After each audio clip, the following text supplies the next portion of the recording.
todos. Muito obrigado por estarem aqui numa sexta-feira à noite. Não é assim um dia particularmente fácil para dedicarem tempo a estes temas. Espero que consigamos dar-vos alguma coisa de interessante para refletirem.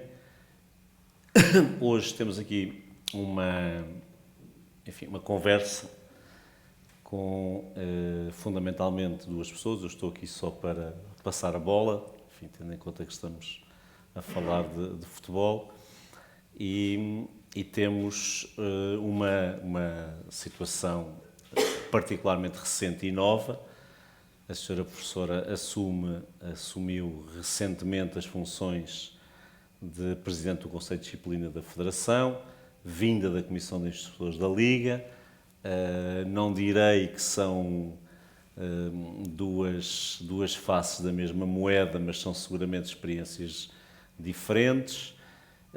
E, por outro lado, temos aqui o Dr. José Ricardo, que é o Vice-Presidente do TAD, que também tem sido um ponto de alguma discórdia, de alguma celeuma relativamente à arquitetura da justiça desportiva. Como sabem, a justiça desportiva tem na sua base, funciona ao nível das federações, e falando do futebol, funciona fundamentalmente numa arquitetura em que o poder disciplinar está na Federação Portuguesa de Futebol e tem como, no fundo, uma primeira fase de análise dos processos a Comissão de Instrutores, que está na Liga. Não é sempre coincidente a visão, não tem sido sempre coincidente a visão da Comissão de Instrutores com aquela que tem sido a visão do Conselho de Disciplina. Creio não errar ao dizer que, pelo menos até à data, a visão do Conselho de Disciplina é mais, tende a ser mais prossecutora da ação disciplinar do que aquela que muitas vezes é uma maior ponderação feita, é a minha opinião, uma maior ponderação feita ao nível da Comissão de Instrutores. Depois temos a intervenção do TAD naquilo que sejam as questões disciplinares, portanto, em que não intervém o Conselho de Justiça. Portanto, no fundo, a arquitetura é esta do Conselho de Disciplina para o TAD e depois, então, para os tribunais administrativos. Eu, para dar início a esta nossa sessão, talvez começasse pela doutora Sandra e por lhe perguntar, sabemos que a atuação ou a visão que a Federação tem ou tem tido nos últimos tempos relativamente à intervenção do TAD não é uma visão muito consensual. E eu gostava de a provocar, sei que não está aqui em função ou não está aqui representando nenhum órgão, mas se vê como é que vê o TAD, como é que vê, no fundo, como é que vê esta divisão da justiça disciplinar e se acha que é possível aqui uma relação diferente ou se, eu já ouvi o Sr. Presidente, o atual Presidente, já ouvi o anterior, não têm sido muito simpáticos relativamente àquilo que entendem ser a intervenção do TAD, mas creio que, em algumas circunstâncias, também advirá de algum desconhecimento das coisas. Mas qual é a sua ideia? O que é que nos pode dizer sobre isso? Que ideias tem para a atuação do Conselho de Disciplina? Se é que tem algumas, ou se quer partilhar connosco algumas diferenças relativamente àquilo que tem sido a atuação do Conselho de Disciplina, e creio que era uma boa maneira de começarmos aqui a nossa conversa. Muito bem, muito obrigada, Sr. Tiago Rodrigues Bastos. Antes de mais, agradeço as suas palavras, agradeço também o convite à ANDIF, é um gosto estar cá. Agradeço a circunstância de tantos terem decidido vir para nos ouvirem e peço desculpa pela circunstância de me ter atrasado e, portanto, provocado uma entrada mais tardia no vosso fim de semana, com certeza muito merecido, porque todos trabalhamos muito e precisamos desses momentos de descanso. Neste agradecimento à Andif, agradeço ao organizador destes eventos, o Dr. Jerry Silva, que tive a oportunidade de cumprimentar e que muito amavelmente me acolheu. É um grato prazer conhecê-lo pessoalmente. Fomos oponentes na candidatura a este cargo, mas não nos conhecíamos ainda pessoalmente. Tive esta oportunidade neste momento tão simpático. Muito obrigada. E cumprimento naturalmente o Sr. José Ricardo Gonçalves, que já conhecia também do evento organizado, em que foi anfitrião o Congresso do TAD, o Congresso sobre Justiça Desportiva, organizado pelo TAD. A minha posição, a minha visão em relação ao TAD é, no essencial, coincidente com o do antigo presidente da Liga Portuguesa de Futebol e atual presidente do organismo em que se inscreve, em cuja estrutura orgânica se inscreve o Conselho de Disciplina. Quando o TAD foi criado, o objetivo seria de assegurar celeridade que, por exemplo, os tribunais administrativos não seriam capazes de assegurar, especialização que os tribunais administrativos não tinham, mas de assegurar estes dois objetivos, criando um tribunal que fosse a última instância na justiça desportiva. Ora, esse desiderato que era desejável, que era louvável, não se concretizou, porque o Tribunal Constitucional entendeu que, tal como estava estruturado, como tribunal arbitral que não admitia recurso, salvo nas situações em que, em geral, se pode recorrer de decisões arbitrais, no caso de vícios formais, não admitia recurso para o Tribunal Constitucional e, então, em caso de nulidade da decisão arbitral, entendeu o Tribunal Constitucional que esta solução, esta arquitetura jurídica, era inconstitucional. E assim sendo, a lei, isto foi em sede de fiscalização preventiva, portanto, antes mesmo do Tribunal do TAD ter sido instalado, a lei foi declarada inconstitucional e foi necessário alterar o diploma no sentido de acolher as imposições do Tribunal Constitucional. A solução mais simples que se encontrou foi admitir recursos. Portanto, de uma decisão, vamos imaginar um processo disciplinar comum, instaurado pelo Conselho de Disciplina, que corre na fase de instrução na Comissão de Instrutores, é deduzida a acusação, o Conselho de Disciplina profere uma decisão. Bem, se assim for, dessa decisão que é tomada pelo Pleno, há recurso para o TAD, mas pode dar-se o caso do processo ser decidido, da infração ser apreciada em processo sumário, por uma formação restrita. Nesse caso, da formação restrita, há recurso para o Pleno, do Pleno há recurso para o TAD, do TAD pode haver recurso para o Tribunal Central Administrativo do Sul e do Tribunal Central Administrativo do Sul ainda pode haver recurso para o Supremo Tribunal Administrativo. Portanto, temos 5 instâncias de decisão, a formação restrita no plano do Conselho de Justiça, no plano interno, o Pleno, o TAD, o Tribunal Central Administrativo do Sul, o Supremo Tribunal de Justiça. Para dar um exemplo, que eu já usei várias vezes, a infração pode ser uma infração menor, as chamadas, designadas impropriamente infrações de adeptos. Numa situação mais grave de foro penal, por exemplo, um roubo, uma ofensa à integridade física, desde que a pena concreta não ultrapasse 5 anos da decisão da primeira instância, há recurso para a relação e não há recurso daí para o Supremo Tribunal de Justiça. Portanto, um caso penal, e o penal é o direito subsidiário, da última ratio, tutela de bens jurídicos essenciais, onde se aplicam as sanções mais severas e, portanto, as garantias mais se impõem, há 2 instâncias de decisão. No direito disciplinar desportivo, existem, em situações razoavelmente bagatelares, porque são essas que são apreciadas em processo sumário, 5 instâncias de decisão. O que é que eu pretendo evidenciar com isto? Que é preciso que alguma coisa mude, não é nenhum pacte pris contra o TAD, pelo contrário, o TAD foi e é importante para construir correntes jurisprudenciais que depois foram afinadas e desenvolvidas e teve uma função de laboratório no qual se apoiou a jurisdição administrativa para agora desenvolver critérios que, de outra forma, porventura por si mesma, não seria capaz de desenvolver. Mas creio que é preciso que alguma coisa mude para se racionalizar este sistema. O TAD tem de poder ser, de facto, a última instância na justiça desportiva. E o que é preciso mudar, pergunto eu, para que assim seja? Creio que é preciso mudar alguma coisa para convencer o Tribunal Constitucional de que o TAD pode ser a última instância. Aquilo que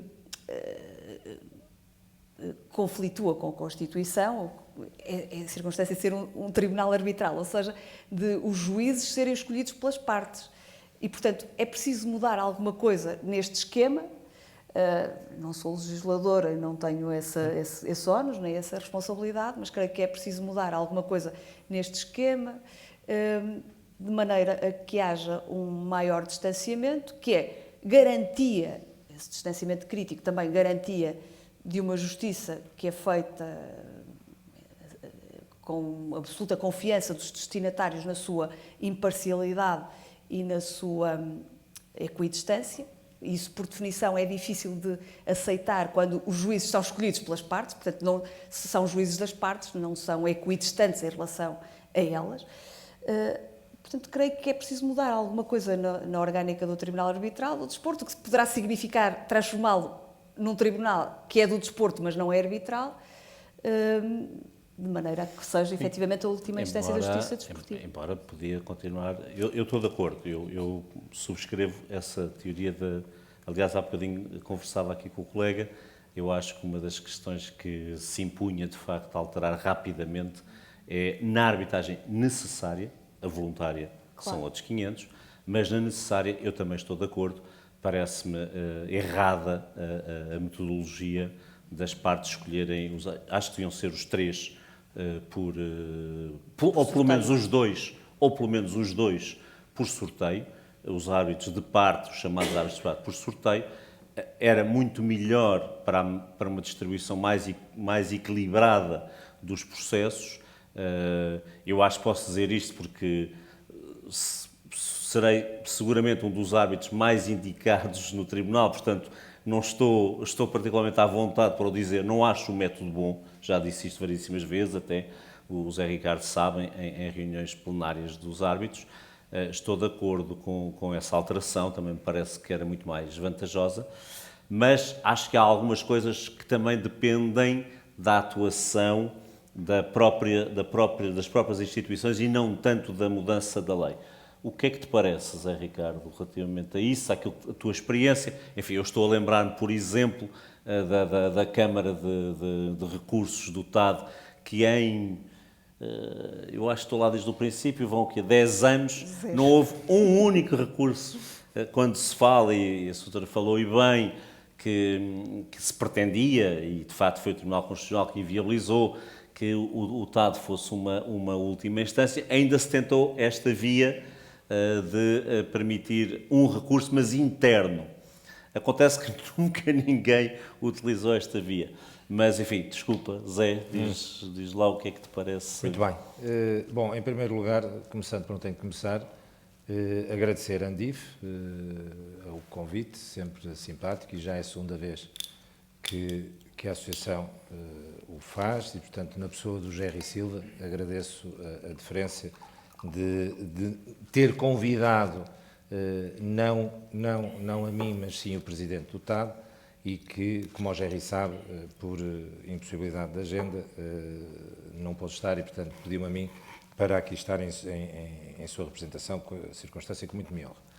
Segundo, Sr. Professor, é um privilégio estar agora consigo, conhecemos-nos no Congresso de Justiça Desportiva, aproveito para reagradecer não só a sua presença, como a sua intervenção, espero que lhe tenha chegado às mãos as atas, exatamente, e que elas reproduzam fielmente, pelo menos foi isso que os serviços que tiveram a preparar o fizeram, a sua intervenção. Evidentemente é sempre um gosto ter o Tiago aqui connosco e a moderar este debate. Bom, relativamente ao TAD, e começando por aí, a Sra. Professora, eu genericamente estou de acordo consigo. Temos uma limitação, tentando descodificar, temos uma limitação imposta por um Tribunal Constitucional, porque originariamente a lei estava prevista para ser, digamos, estava previsto que fosse o TAD, seja em primeira instância, seja em segunda instância, através da Câmara de Recurso, a tomar uma decisão sobre os litígios que lhes fossem apresentada a decisão. Não vou repetir, porque a sua professora explicou de forma muito clara o que é que aconteceu. E, portanto, nessa medida, é verdade que temos essas instâncias todas até ter uma decisão definitiva. Circunstância que não faz muito sentido, parece-me evidente, e nessa medida, e eu fiquei muito satisfeito quando ouvi o professor Pedro Gonçalves referência nesta área, quer na área do direito do desporto, quer também na parte do público constitucional, a enunciar e a partilhar connosco algumas ideias relativamente à possibilidade de ser revisitada a posição do Tribunal Constitucional sobre esta temática, porque não faz evidentemente nenhum sentido. Se para se revisitar esta posição a solução for, eu desde já, Sra. Professora, entendo que nos podemos manter em ambiente arbitral. Entendo que não temos que dar um salto para um ambiente judicial, podemos nos manter em ambiente arbitral e confesso que não faz muito sentido, desde logo pela experiência que temos tido até agora, ao longo destes 10 anos, que fique notada a arbitragem voluntária e, entre aspas, salte para ambiente jurisdicional, para os tribunais administrativos, a arbitragem necessária. E portanto, temos e há de ser possível encontrar essa solução, seja através do sorteio dos árbitros, não tenho problema nenhum quanto a isso. Para além de amigos, temos também esta coincidência, sou dos árbitros mais indicados quer pelas partes, quer para presidir alguns colégios arbitrais, e, portanto, nessa medida tenho essa experiência e essa vivência prática de tribunal e o sorteio não me faz confusão absolutamente nenhuma e, sem querer ser indiscreto, é uma das possibilidades que se está a ponderar no âmbito da revisão ou da proposta de revisão que venha a ser apresentada ao Governo, poderá passar por essa solução. Não é competência do Conselho Diretivo, que eu integro, é competência do Conselho de Arbitragem Desportiva, portanto, a entidade superior dentro da estrutura do CAD, mas essa poderá ser realmente uma das soluções. Portanto, nessa medida, e digamos, resumindo e concluindo neste momento, a linha A, entendo que temos condições e o percurso ao longo destes 10 anos e o que resultou do próprio Congresso de Justiça Desportiva, onde quem esteve presente percebeu e teve a oportunidade de ver a forma livre, descomplexada e divergente como foram debatidas algumas ideias, e, portanto, nessa medida o percurso é muito positivo. A respeitabilidade pública quanto ao Tribunal Arbitral do Desporto é conhecida e é evidente.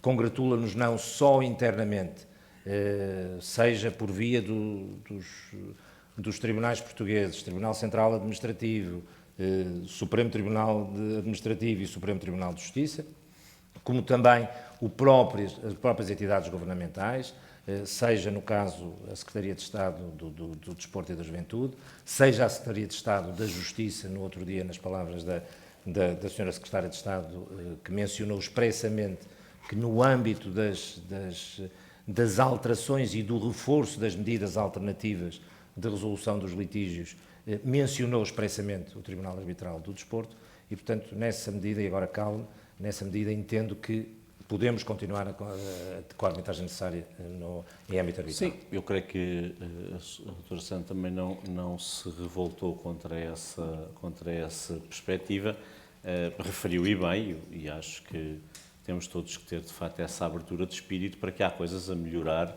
na forma como o TAD funciona e, do que eu percebi das suas palavras, não só como o TAD funciona, como também aquilo que acontece antes dos conflitos chegarem ao TAD, porque referiu recursos internos que, porventura, também poderiam ou poderão ser limados e, por outro lado, a perspectiva de se poder usar, é uma questão que eu não percebo porque é que nunca foi conversada, nunca foi testada sequer a Câmara de Recursos do próprio TAD, e, portanto, numa perspectiva de que o conflito ali ficasse. Mas há uma outra questão que, enfim, gostava também de ouvir. O Conselho de Disciplina, eu peço desculpa, eu vou tentar despir-me aqui, não entendam, porque senão fico muito limitado, sinto-me limitado pela circunstância de ser árbitro do TAD. Vamos esquecer agora que tenho essa qualidade para eu poder falar um bocadinho mais também à vontade, e por isso não é para pôr as questões aos nossos convidados, que é eles que interessa ouvir, não tanto a mim. Mas o Conselho de Disciplina tem tido a preocupação, enfim, quem preside a Federação, na prática, tem tido a preocupação, que me parece bem, de escolher para presidir ao Conselho de Disciplina penalistas. E, pelo menos, nos últimos 2 mandatos, teve duas professoras de Direito Penal, enfim, de reconhecidíssimo mérito, e é uma boa opção. Este Conselho, tanto quanto eu pude perceber, tem até, creio que por sua iniciativa, um pendor académico bastante reforçado. E custa-me um bocadinho, e penso que também era um ponto que se calhar valia a pena refletir sobre o que é que se pretende, porque, muito honestamente, eu olho para a jurisprudência do Conselho de Disciplina e, tendo em conta, sabendo que a justiça notada é cara, e há algumas coisas que me fazem alguma impressão. Por exemplo, diria, há uma jurisprudência no Conselho de Disciplina, por exemplo, no que diz respeito à liberdade de expressão, muito mais restritiva do que nós vemos nos tribunais judiciais e do que, nomeadamente, então, já para não fazer a comparação com o Tribunal Europeu dos Direitos Humanos.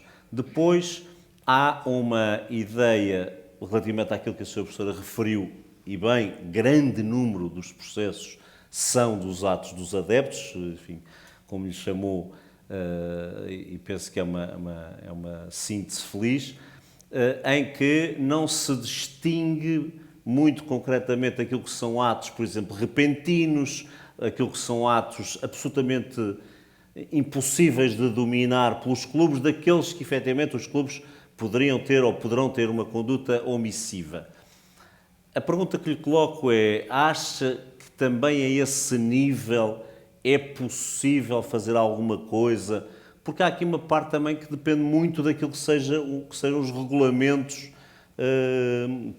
disciplinares, etc. Sei que não é o Conselho de Disciplina que legisla sobre essa matéria, mas, enfim, pergunto-lhe como responsável que é e como jurista de enormíssimo mérito que é, se acha também que é possível aí alguma contenção, alguma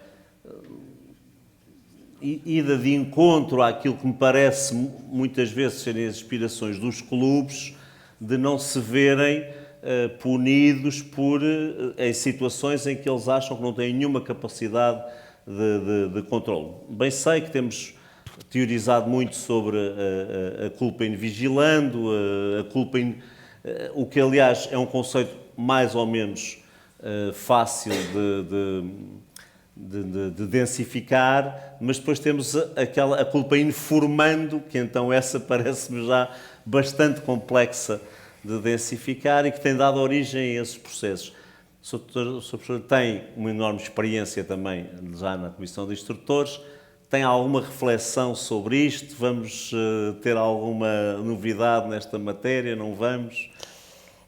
Muito obrigada pela pergunta, que, não obstante, é perigosa. Eu não vou nem devo antecipar qualquer critério jurisprudencial, que não seria curial, não faria sentido que estivesse aqui para anunciar as possíveis mudanças ou a manutenção do critério jurisprudencial em relação a essas duas questões controvertidas.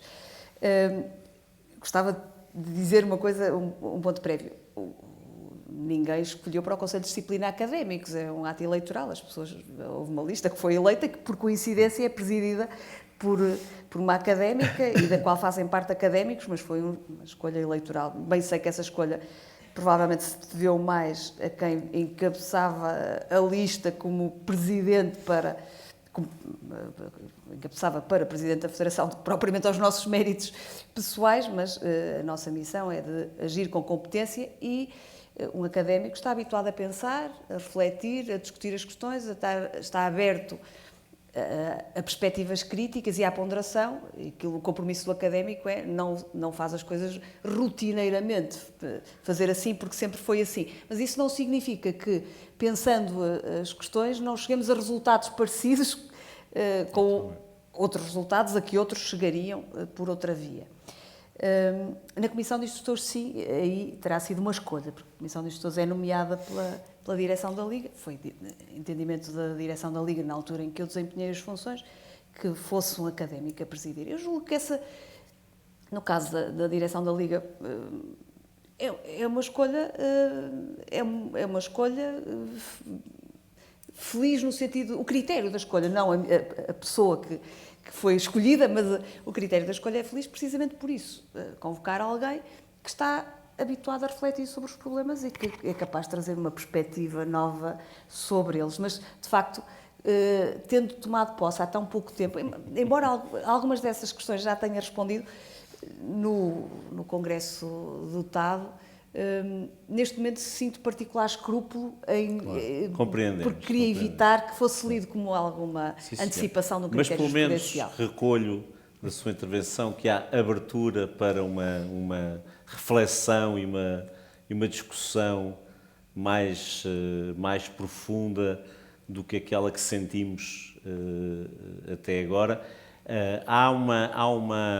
Mas relativamente, sobre coloco, enfim, também sei que não é uma escolha sua, porque essa é uma fase que já escapa ao conceito de disciplina, mas atrevo-me a perguntar-lhe, sem que se sinta comprometida com aquilo que porventura agora nos diga aqui, não lhe parecia que era a altura de tentarmos que a Câmara de Recursos funcionasse ou que existisse uma maior reflexão, por exemplo, sobre o recurso, porque é verdade que nós temos todas essas instâncias de recurso que referiu, mas também não é menos verdade que o recurso é facultativo e, portanto, que a Federação não é obrigada a refletir.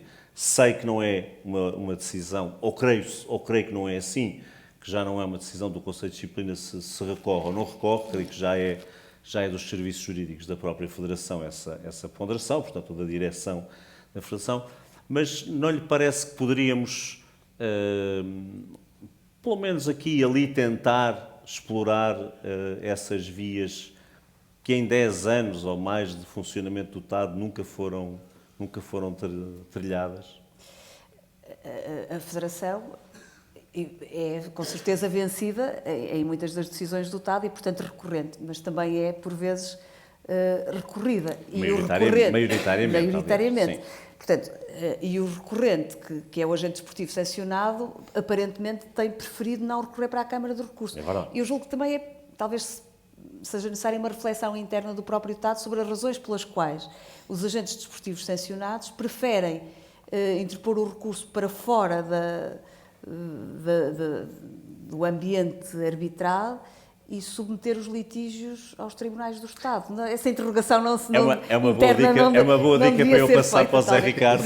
E o Zé Ricardo, perplexidade porque senão ficamos os dois aqui a conversar. Exatamente. Se não te importas, peço desculpa. Não, é uma questão muito pertinente, porque, por exemplo, eu entendo que, seja por via da Câmara de Recurso, seja por via da renúncia ao recurso, isto só para aqueles menos familiarizados com a questão da arbitragem voluntária, salvo situações muito excepcionais na arbitragem voluntária, quando cada uma das partes diz eu quero ir para o TAD ou eu quero ir para qualquer outro centro de arbitragem, por princípio não há recurso e não haverá certamente se as duas partes se entenderem e renunciarem ao recurso. Isto é, o que os senhores árbitros decidirem, é o que está decidido, ponto final. Se decidirem contra mim, paciência, foi uma decisão que eu tomei. Se decidirem contra o outro, paciência, foi uma decisão que foi tomada.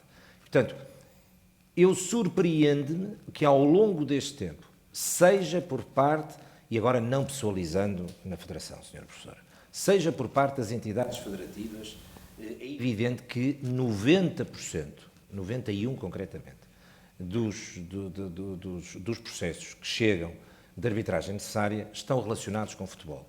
E estando relacionados com futebol, por princípio, estão relacionados com a Federação Portuguesa de Futebol. Mas, não pessoalizando, surpreende-nos, e a mim pessoalmente, na dupla qualidade de vice-presidente do Conselho Diretivo e de árbitro, que, seja do lado federativo, seja, como a senhora professora disse bem, do lado dos agentes esportivos, não haja, digamos, um entendimento e uma iniciativa de dizer assim, não, nós não vamos discutir isto até ao Supremo, melhor, até ao Tribunal Constitucional, onde chegaram 56 ou 57 recursos ao longo destes 10 anos. Não. Ou vamos renunciar ao recurso, antecipadamente, e, portanto, o que ficar decidido, ou vamos pedir à Câmara de Recurso que tome uma decisão definitiva sobre esse assunto. E, portanto, era uma forma suportada na lei, porque assim o permite, quando por acordo, porque no caso concreto da Câmara de Recurso, tem que haver acordo de ambas as partes. E, portanto, era uma forma das partes evitarem que se fizesse aqui o caminho das pedras, como se tem feito até à quinta instância, que é o Tribunal Constitucional. Portanto, Tiago, respondendo à tua pergunta, é pena que quer do lado dos agentes esportivos. E eu não estou... Deixem-me pôr-vos uma questão aos dois. Eu só queria, deixa-me só rematar, eu não tenho esse número comigo, não tenho a certeza que maior parte dos recursos sejam interpostos pelos agentes esportivos, isto é, os chamados demandantes. Não sei se é 50-50, se o que é, não tenho a certeza que isso aconteça. Mas, independentemente disso, entre aspas, a responsabilidade por não fazerem morrer o processo arbitral depois da primeira decisão, renunciando ao recurso, ou ou evitarem que se percorra, isto é, ao fim e ao cabo, ir buscar o que era a ideia original quando se criou o TAD. Termina, no máximo, na Câmara de Recurso. E isso é que eu tenho pena de, ao longo de 10 anos, zero... Mas refletindo sobre as razões pelas quais não se tem tentado essa via de recurso, acabámos de ouvir, é a sensibilidade também, acho que todos temos, que a esmagadora maioria dos conflitos no TAD provêm do futebol. Mas, se olharmos para a lista de 40 árbitros, as entidades ligadas ao futebol, se não estou enganado, indicam 5 árbitros. Creio que 2 a Federação, 2 a Liga e 1 o sindicato. Não é? Portanto, creio que são os árbitros indicados pelo futebol.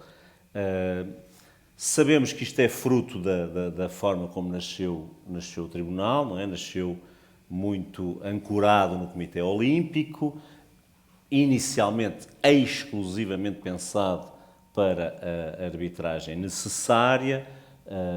A arbitragem voluntária é filha de alterações de última hora, enfim, porque alguém achou que era mais atrativo pôr lá a arbitragem voluntária, mas não vos parece também que, tendo em conta esta realidade, deveria haver alterações também ao nível da composição da lista de árbitros e de indicação que é feita pelas diversas entidades? Por exemplo, creio que o Comitê Olímpico indica tantos quanto todas as entidades ligadas ao futebol. Acham que está bem? Acham que isto tem algum interesse? O que é que vos parece? Talvez desta vez. Não, Sr. Professor, era o que faltava. Old school, portanto, ladies first. Neste caso, visto que o Soutor sabe mais do assunto do que eu, seguramente seria melhor começar por si, mas de todo modo não me furto uma boa pergunta, um bom estímulo para debate. Eu creio que a circunstância talvez tenhamos de corrigir a circunstância de serem, sobretudo, os players do mundo do futebol, os litigantes. E essa circunstância também não se deve ao caso, nem ao particular caráter litigioso dos agentes desportivos no futebol, mas à circunstância de ser no futebol que os recorrentes têm capacidade económica para suportar o esquema de custas dotado, que é uma questão já muito discutida, mas que merece reflexão. Penso que a circunstância de serem, sobretudo, sociedades desportivas das competições profissionais a recorrer, tem na base um esquema fortemente desincentivador, dissuasor do recurso, e também isto perturba, ou perturbará, se eu fosse juíza no Tribunal Constitucional, teria isso em consideração, o juízo, a valoração que se faça sobre o TAD. É preciso que seja um tribunal para todos e não um tribunal só para quem pode pagar custas avultadas. Se isso se alterar, porventura, o equilíbrio de forças também será outro e até poderá não chocar, não repugnar o modelo de nomeação de árbitros que atualmente existe. Mas concedo, primeiro, que não sei o suficiente sobre o esquema de nomeação para opinar fundadamente e, segundo, concedo que ainda assim talvez fosse merecedor de algum ajuste para refletir a dinâmica real das impugnações e dos recursos. Tiago, a questão que tu suscitaste aí, aliás, ela já foi decidida. Deixa-me só dizer isto, um bocadinho indo de encontro àquilo que a sua professora tinha dito inicialmente, que era um dos objetivos também, era ter especialização. Eu não sei se aqui será uma questão de especialização ou não quero coisa, mas porventura será uma questão de sensibilidade, não é? As entidades que indicam árbitros também tendem a rever-se mais nas pessoas que indicam. Desculpa só. Nada. Estava eu a dizer que essa questão de quem são as entidades que indicam os árbitros, designadamente os 40, é uma questão muito sensível e, aliás, já suscitada, por exemplo, no conhecido Acórdão Pechstein, que tu reviste o artigo que eu escrevinhei sobre isso, em que o Tribunal Alemão vem dizer exatamente, isto há aqui uma desproporção no Tribunal Arbitral do Desporto em Lausanne. Há muitos mais árbitros nomeados pelas entidades federativas ou pelas entidades associativas do que aqueles representativos dos agentes, designadamente, do lado dos atletas. E, portanto, essa é uma questão muito pertinente, é uma questão que merece reflexão, é uma questão que deve ser ponderada. Aliás, eu não sei se a sua professora ainda estava quando houve o painel onde interveio Miguel Poiás Maduro, que lembrou exatamente essa questão, não só do Acórdão Pechstein, como também do UMIA, e, portanto, é algo que deve ser, porque pode vir a ser claramente suscitado esse desequilíbrio de forças quanto às nomeações, porque eu não tenho agora de cabeça, mas se formos às entidades que vão nomear, eu diria que das várias haverá talvez 3 que nomeiam os atletas. Estamos a falar dos atletas olímpicos, estamos a falar da Confederação dos Treinadores, estamos a falar do sindicato e pouco mais dentro das várias entidades. E, portanto, entendo que é algo que deve ser ponderado. Enfim, eu partilho convosco, vocês, como têm a ideia, até à existência do TAD, por exemplo, a Justiça Desportiva na arbitragem voluntária vivia de uma comissão paritária, onde, de facto, se concitava um esforço por parte da Liga e por parte do sindicato para convencer as partes a depositarem essa confiança nessa comissão paritária, que depois isto quebrou-se. Enfim, eu sou o árbitro indicado pelo sindicato dos jogadores e sei que há sempre essa mágoa ou essa crítica de dizer, bom, nós no meio daquilo indicamos portanto não temos essa confiança para... portanto, há aqui também, de facto, essa ponderação entre enfim, quem representa os atletas e quem representa as entidades. É verdade, como a sua professora diz, grande parte da litigância faz-se com as sociedades desportivas, ou mesmo quando se faz com os jogadores, em grande parte protegidos pelas, ou patrocinados pelas sociedades desportivas. Mas, enfim, acho que talvez uma ponderação sobre isso valesse a pena para alterarmos Claramente. o status quo. Tiago, não te esqueças, eu gostava só de dar uma nota sobre uma questão pertinentíssima que a sua professora tocou, que são as custas e o custo de ir ao tribunal. É algo que é evidente e, portanto, todos estamos conscientes disso, quer no âmbito do Conselho Diretivo, quer como os árbitros. O Conselho Diretivo, em 2021, na alteração que fez ao Regulamento de Arbitragem Voluntária, tivemos o cuidado de propor uma redução 20, 25% no valor das custas. Infelizmente, não temos essa capacidade de poder intervir na redução na arbitragem necessária, porque, para aqueles que não estão familiarizados, enquanto no caso da arbitragem voluntária depende exclusivamente de decisão dos órgãos que compõem o Tribunal Arbitral do Desporto, no caso da arbitragem necessária é uma portaria e, portanto, não temos nós essa legitimidade para fazer essa alteração. Já suscitamos essa questão junto de quem de direito e, portanto, Sr. Professor, é algo que é muito pertinente porque não é, a não ser que haja apoio judiciário, não é fácil, salvo entidades federativas e mesmo algumas delas, como se costuma dizer em português assim mais rasteiro, sabe Deus, e principalmente a determinado tipo de atletas, não é comportável o valor das custas e é algo que quer o Conselho Diretivo, quer todos os árbitros na generalidade têm essa consciência e, portanto, é mais um dos temas que vamos tentar sensibilizar nesta proposta de alteração à lei do TAD e à questão da portaria para tentar baixar esse Deixem só lançar mais uma ideia para reflexão. Nós hoje, na esmagadora maioria dos casos que vão ao TAD, e como a sua professora referiu, são infrações de adeptos, pelas quais depois são punidos os clubes, temos uma circunstância muito clara no TAD. Nós hoje sabemos exatamente como pensam cada um dos árbitros sobre essa matéria.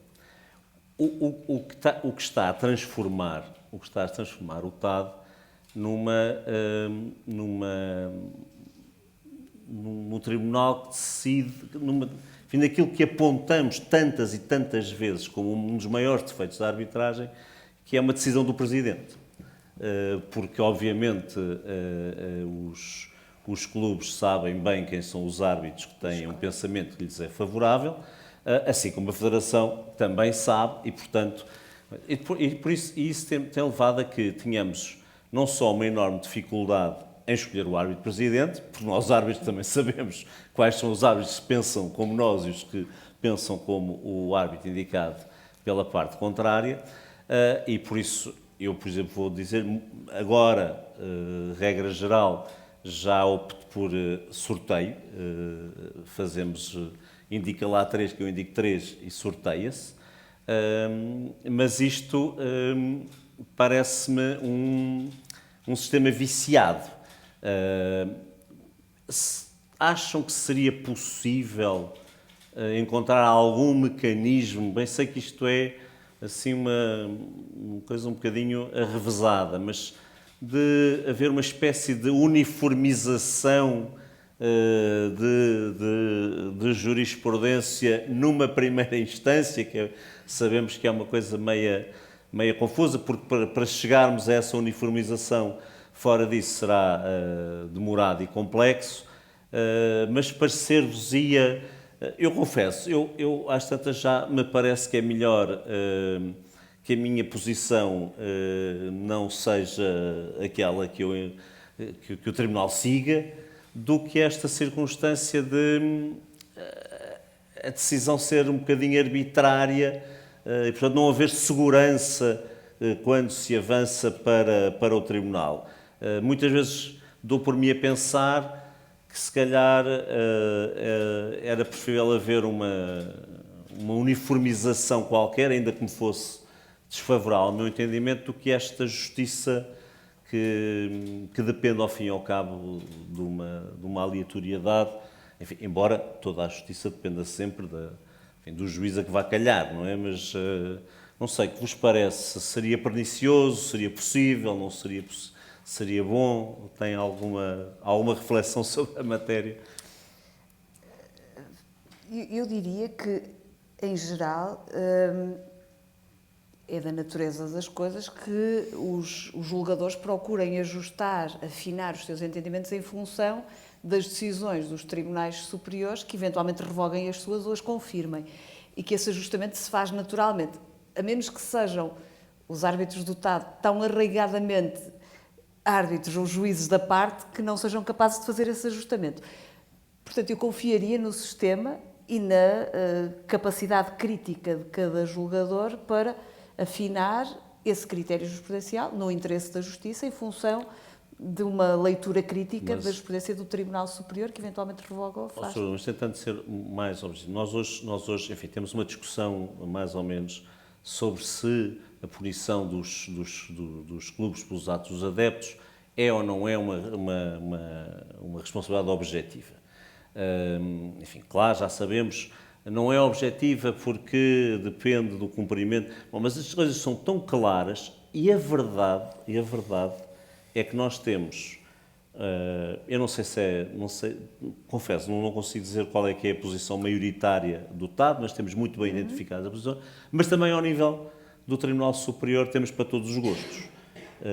E por isso é que eu atrever-me a dizer, também em prol de uma ideia de que a justiça terminasse no TAD, se seria possível introduzir mecanismos que não, obviamente, que não ficassem ao critério ou à orientação dos tribunais superiores, como referiu muito bem, é essa a regra, é essa a lógica, mas neste caso não conseguimos isso, ou pelo menos estamos muito longe de conseguir isso. Não sei, o que te parece? Podemos viver assim, é da vida, como diria... Eu diria que o que tu estás a propor, a sugerir, serve exatamente para impulsionar, na minha perspectiva, por exemplo, o recurso à Câmara de Recurso. Isto é, a Câmara de Recurso seria digamos, uma instância de apelação ideal para se ir fixando internamente, sem ter que chegar, como a senhora professora dizia há bocado, à quinta instância, começando cá em baixo, na secção, pleno e por aí fora, e seria realmente uma instância onde se poderia ir formando essa jurisprudência. E com a vantagem de formação jurisprudencial, julgo que não há dúvida nenhuma, e a senhora professora teve o cuidado de mencionar logo no início da sua intervenção, quanto à qualidade da generalidade das decisões que são tomadas em primeira instância no TAD e à formação que, graças a essas decisões, se vem fazendo no direito do desporto cá em Portugal. E, portanto, internamente, impulsionando, por um lado, única e exclusivamente que se resolvesse internamente no TAD, desde logo no benefício da celeridade e desde logo no benefício da uniformização. Se depois a uniformização se utilizava critérios, se há 2 ou 3 decisões e nessa medida ficar-se-á obrigado a seguir esse critério uniformizador, isso depois são questões depois mais de acerto e de pormenor. Agora, resumindo e concluindo, completamente de acordo com essa tua preocupação e julgo que realmente a Câmara de Recurso poderia servir para esse efeito. E a disponibilidade, porque eu julgo que também há aqui algum, eu não queria dizer desconhecimento. Há aqui alguma falta de sensibilidade relativamente à arbitragem necessária. Isto é, a arbitragem necessária é arbitragem, embora necessária é porque são obrigados a ir para um tribunal arbitral. Mas se tirarmos o necessária e pensarmos só, exclusivamente, no princípio da arbitragem, que é um processo em que é um processo das partes, são as partes que mandam no processo, são as partes que podem decidir se recorrem, se renunciam ao recurso. Portanto, tudo isso eram, digamos, formas de acelerar e de tornar mais eficaz uma decisão num ambiente desportivo que se querem, evidentemente, rápidas e eficazes. Eu não sei se tu tens alguns dados que possas partilhar relativamente àquilo que era a justiça antes do TAD e depois do TAD, melhorou, piorou, é mais célere, é menos célere? Sim, deixa-me só aqui recorrer à cábula. Não, é só para recorrer à cábula para tentar ser preciso nesta informação. Eu, por exemplo, nós temos no caso concreto, isto são dados do mês de janeiro deste ano, nós temos ao longo destes anos, temos 328 recursos que foram interpostos para o Tribunal Central Administrativo Sul e a larga maioria negou provimento ao recurso e, portanto, confirmou a decisão que foi tomada no TAD. O mesmo aconteceu no caso do Supremo Tribunal Administrativo, em que dos 123 recursos, 79 confirmaram as decisões que tinham sido tomadas, portanto, mais uma vez, em larga maioria. O mesmo aconteceu no Tribunal Constitucional, que até agora foram 49 recursos, sendo que foram admitidos 24 e 15 confirmaram essa decisão. E, por último, temos uma média de pendências neste momento de dias, isto é, o tempo que um processo está anotado, neste momento... E tens dados relativamente à confirmação ou revogação das decisões do Conselho de Disciplina? Aqui não tenho e, portanto, não posso dizer, estaria aqui a falar de cor, se há maior percentagem só... A dados de 23, salvo erro, a tendência era para, digamos, confirmar. Exatamente, era essa a tendência. Neste momento não consigo, mas tenho a indicação precisa que a média são, circunstância que nos deixa muito satisfeitos, que são muito satisfeitos. Muito satisfeitos seria 0. 111 dias, o que parece uma média bem simpática e, claro, a menina dos olhos do TAD, pelo qual são responsáveis todos os árbitros que lá trabalham, é no caso das providências cautelares. Nas providências cautelares temos uma média de 15 dias, sendo que 5 são para notificar a parte e 3 para os árbitros serem constituídos. Portanto, se retirarmos aos 15 8 dias, temos uma média de 7 dias para ser proferida uma decisão numa providência cautelar, o que me parece excelente, sendo que, por experiência própria, há decisões, por um lado, que são tomadas em tempo inferior e, por outro lado, porque não podem ser tomadas, são enviadas para o Sr. Presidente, agora Sra. Presidente do TCA Sul, para tomar essa decisão, porque não há tempo. Já várias vezes aconteceu, de entrar numa providência à terça para um jogo que vai acontecer, por exemplo, num sábado. Mas deixem-me colocar-vos uma outra questão. Nós temos muitas providências cautelares que efetivamente são decretadas rapidamente, mas também porque, ou em grande medida, porque a posição da Federação é uma posição de não oposição ao decretamento da própria Providência. Mas isso a Sra. Professora fica a saber, não sei se já sabe, começou a ser assim, mas entretanto alterou-se. Não, mas agora voltou outra vez. Eu, pelo menos, Pronto, tive uma de ontem. Eu sei. Agora voltou, nomeadamente, voltou, enfim, e ficamos muito satisfeitos. Quando estamos com os jogos à porta fechada, claro, não sei o quê. Claro. Bom, mas isto é também uma situação um bocadinho viciada, porque a Federação, e bem, diz, bom, eu não me oponho à Previdência, embora não esteja a confessar nada e tal, assim. Bom, mas isto decorre então de que alguma coisa está errada, parece-me, no regime, isto só acontece porque o recurso para o TAD não tem efeito suspensivo, não é?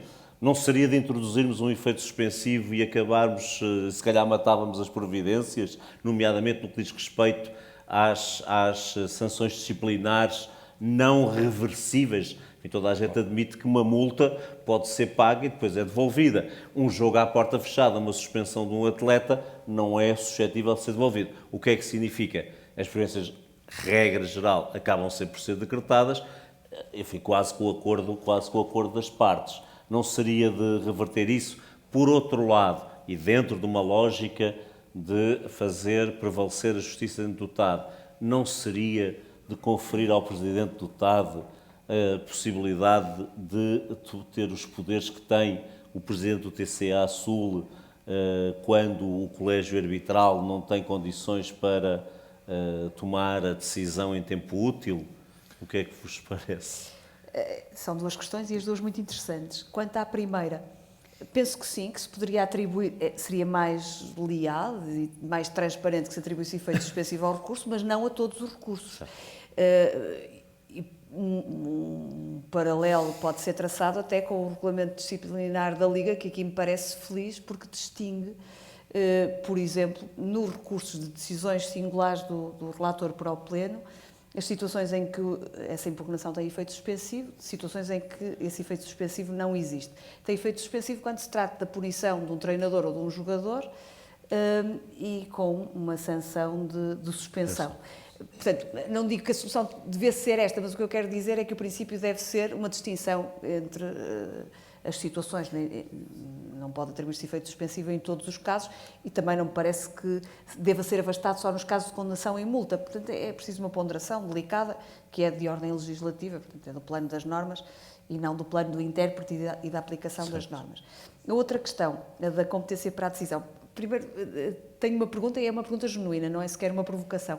Nesses dados de desempenho quanto à duração, ao tempo médio de decisão nas providências cautelares, estão consideradas apenas as providências cautelares efetivamente apreciadas pelo colégio arbitral e não as que são decididas pelo Presidente. Com certeza que não. Faria reduzir a média. Não. Essas, e apesar disso, estamos compreensivelmente satisfeitos com essa... Não, Sr. Professor, o TAD nesse aspecto é de facto rápido por uma razão muito simples.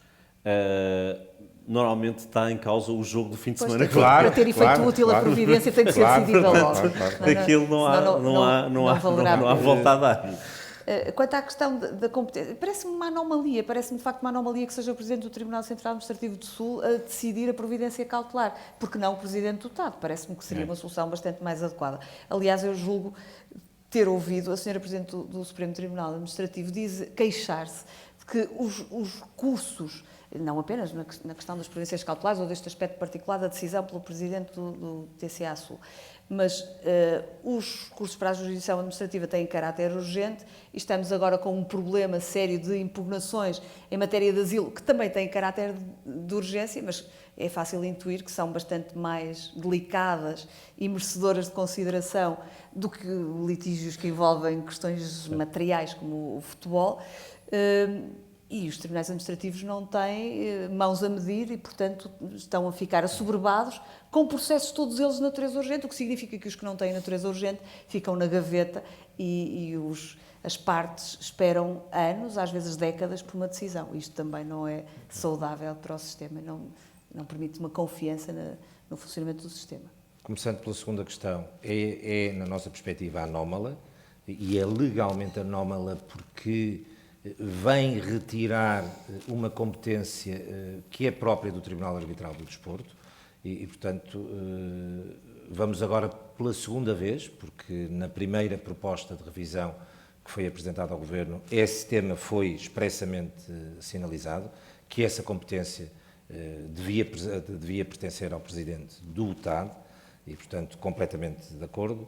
Segunda questão, quanto à suspensão, também aí foi nossa proposta e que o CAD levou, e neste momento vamos reiterar que é atribuir efeito suspensivo, porque não é preciso ter sensibilidade disciplinar ou sancionatória para se perceber que uma sanção de suspensão de um jogador por um determinado período, se é cumprida, pode ter efeitos, pode ter não, irreversíveis, se vier a ser desconfirmada por sanção transitada em julgado. E, portanto, nessa medida, esse também será uma proposta de atribuir. Eu estou de acordo com a Sra. Professora que se pode fazer aí uma diferenciação quais aqueles casos em que atribuímos efeito suspensivo e aqueles em que não atribuímos efeito suspensivo, mas é evidentemente algo que urge incluir na alteração à lei do TAD. Então resta-me agradecer muito à Sra. Professora, foi um gosto estar aqui consigo, também com o Zé Ricardo, obviamente, embora com ele esteja todos os dias, mas foi-me um gosto enorme. Desejo as maiores felicidades para esta tarefa que é grande, que é hercúlea, e, enfim, seguramente vamos nos vendo nestes fóruns e noutros, e muito obrigado pela sua presença. Muito obrigada.